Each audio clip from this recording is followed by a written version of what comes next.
Он сделал последний, отчаянный рывок, по локоть уйдя в ледяную, засасывающую жижу.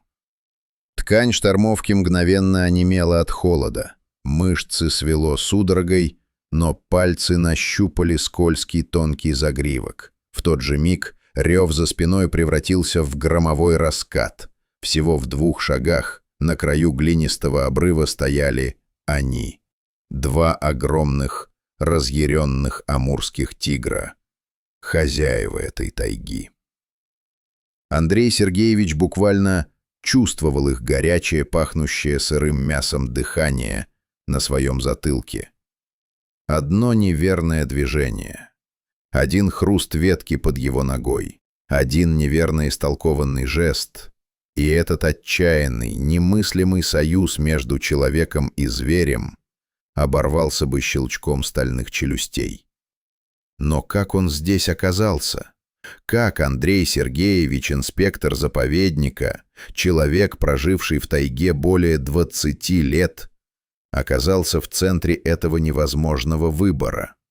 Вся его жизнь, вся философия этих диких мест строилась на одном незыблемом правиле: человек в тайге — гость. Не вмешивайся. Он был наблюдателем, хранителем, но никогда участником. До этого дня. Андрей Сергеевич не был похож на героя-боевика. Ему было под 50, лицо, обветренное тысячами ветров и обожженное зимним солнцем, и глаза, спокойные, внимательные глаза человека, который больше слушает, чем говорит. Его знали все в округе, от браконьеров, которые его боялись и уважали, до ученых, которые ценили его феноменальные знания троп. Его служебный УАЗ-патриот цвета хаки был его вторым домом. Внутри термос с горячим шиповником, навигатор, спутниковый телефон, который здесь в распадках Сихотэ-Алине ловил через раз, и в багажнике все, что нужно для выживания: топор, лебедка, запасная канистра и аптечка, больше похожая на походный госпиталь. В то утро он был в обычном плановом объезде, проверял фотоловушки, отмечал свежие следы, следил за уровнем воды в ручьях. День обещал быть рутинным, а в нескольких километрах от него разыгрывалась трагедия. Утро для тигриного семейства начиналось мирно. Тигрица-мать, огромное и грациозное создание, отдыхала после ночной охоты, пока ее единственный тигренок, смешной и непропорционально большелапый, исследовал мир. Любопытство и завело его на край старого заброшенного шурфа, геолого-разведочной ямы, оставленной людьми десятки лет назад. Дожди и весенняя распутица превратили ее в смертельную ловушку, глубокую ванну, наполненную вязкой, холодной глиной. Один неосторожный шаг, и тигренок кубарем покатился вниз. Мирную тишину тайги разорвал пронзительный, отчаянный визг. Вязкая ледяная жижа мгновенно сковала его лапы. В одно мгновение тигрица и огромный самец-тигр, отец семейства, оказались на краю ямы. Тигрица взревела. В этом звуке не было угрозы, только чистый первобытный ужас. Она в бессилии рвала когтями мягкие оплывшие края. Самец, обычно воплощение спокойной силы, метался рядом. Его могучие лапы лишь обрушивали новые комья скользкой земли, которые шлепались рядом с барахтающимся тигренком. Очень быстро они поняли. Их невероятная сила, способная завалить изюбря, здесь была абсолютно бесполезна. Глина не отпускала. Любая попытка спуститься к детенышу грозила тем, что они сами увязнут в этой смертельной трясине. Визг тигренка становился тише, превращаясь в слабое хрипение. Холодная грязь медленно, но неумолимо тащила его вниз, грозя накрыть с головой. Осознание того, что их детеныш умирает у них на глазах, привело тигрицу в состояние парализующего отчаяния. Но их паника вот-вот должна была перерасти в нечто иное. В отчаянный, немыслимый гамбит, который поставит на кон миллионы лет инстинктов и врожденного страха перед главным врагом — человеком. Андрей Сергеевич, поглощенный своими мыслями, вел «Патриот» по едва заметной лесной колее. Он как раз отмечал в журнале свежий помет кабана, когда внезапно нажал на тормоз, да так, что УАЗ клюнул носом. Сердце ухнуло куда-то вниз. В каких-нибудь 20 метрах прямо посреди дороги стояли они. 2 огромных амурских тигра, самец и самка. Инспектор замер, рука инстинктивно легла на рукоятку ракетницы, но он не шевелился.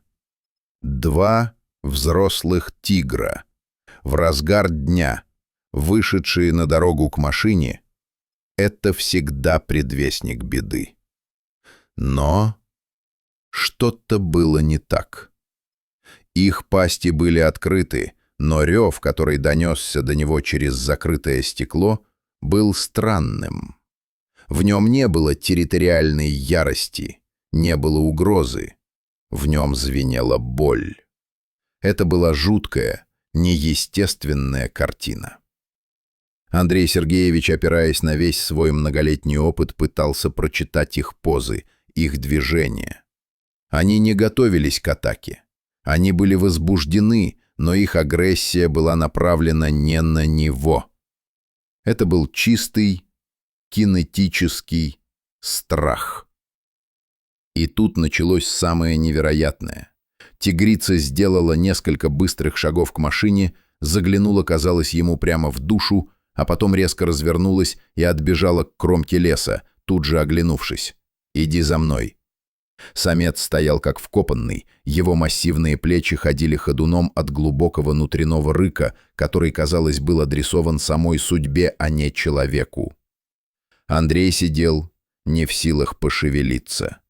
Мозг лихорадочно просчитывал варианты, и каждый был хуже предыдущего. Он был в десятках метров от 2 разъяренных хищников. Один неверный жест, одна ошибка в оценке ситуации, и он превратится из инспектора в добычу. Это закон.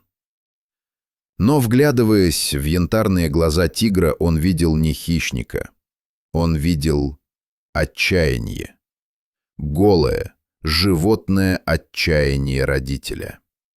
Какое-то шестое чувство, интуиция, рожденная годами, проведенными в этой тайге, подсказывала ему «это другое». Они не просто так вышли. Они не угрожали. Они просили. Они преодолевали свой врожденный генетический страх перед человеком, чтобы воззвать к нему. Сама эта крайняя необходимость стерла все правила игры, оставив лишь чистый сырой посыл «Помоги». Они умоляли его следовать за ними. Но что, если это ловушка? Что, если это какая-то неведомая хитрая уловка, чтобы заманить его в чащу? Напряжение в кабине УАЗа стало почти невыносимым. Он сидел, разрываемый между профессиональным долгом, который требовал осторожности, и этим ясным, безошибочным зовом о помощи. Этот молчаливый поединок воль испытывал его мужество сильнее, чем любая встреча с вооруженным браконьером. Мучительная медлительность его решения была необходимой, но каждая секунда ожидания казалась ему предательством.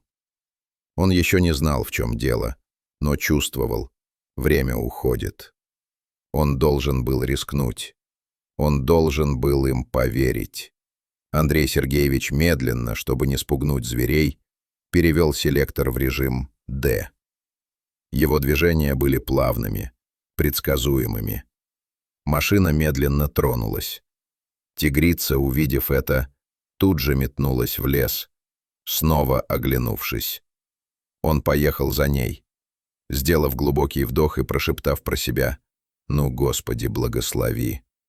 Андрей Сергеевич направил УАЗ вглубь чащи, следуя за отчаянным зовом двух тигров. Он еще не знал, какое жуткое, засасывающее зрелище ждет его на дне простой, вырытой человеком ямы. Тропа была короткой, но полной напряжения. Тигрица и самец вели его, мелькая среди кедров, прямо к краю свежего оползня, обнажившего старый шурф, заполненный густой, пропитанной дождем глиной. Андрей выскочил из машины и мгновенно оценил мрачную реальность. Глубоко в яме, едва держа голову над поверхностью вязкой жижи, барахтался тигренок. Его писк был уже еле слышен. Слабые, хриплые, булькающие звуки. Время, как понял Андрей, шло на секунды. Он бросился к багажнику УАЗа. Не раздумывая, вытащил широкий металлический трап, который всегда возил с собой для пересечения топких мест, и трос. План был прост, но требовал хирургической точности. Ему нужно было распределить свой вес, чтобы не съехать самому, как-то зацепить скользкого тигренка и вытянуть его, борясь с чудовищным давлением грязи. Эта глина была не просто топью. Ее плотность и вязкость вытягивали тепло и силы из любого живого существа, подвергая крошечное тело тигренка нагрузке, на которую оно не было рассчитано. Физика этой ловушки была смертоноснее любого хищника. Тигрица и самец стояли прямо у края ямы. Их тела сжались в пружины. Их рев теперь изменился. Это была смесь страха, нетерпения и яростной защиты, направленной на яму, но не на него. Он чувствовал жар их дыхания, дикий запах их тревоги. Это была методичная, нагнетающая напряжение кульминация спасения. Все внимание Андрея было сосредоточено на том, чтобы правильно уложить трап. Он опустился на колени. Его движения были медленными, выверенными, как в медитации. Вся эта сцена с точки зрения эмоций была непрерывным напряженным ожиданием родителей, которых удерживал от прыжка лишь призрачный шанс, который он, Андрей, сейчас олицетворял. Трап опасно прогнулся под его весом. Андрей понял, что ему все еще не хватает каких-то полуметра, чтобы безопасно дотянуться до тигренка. Он понимал, что встать в эту грязь нельзя. Она тут же засосет и его. Ему придется выполнить рискованный маневр, лечь на трап и перенести почти весь свой вес тела над нестабильным краем. Вот он, открытый финал.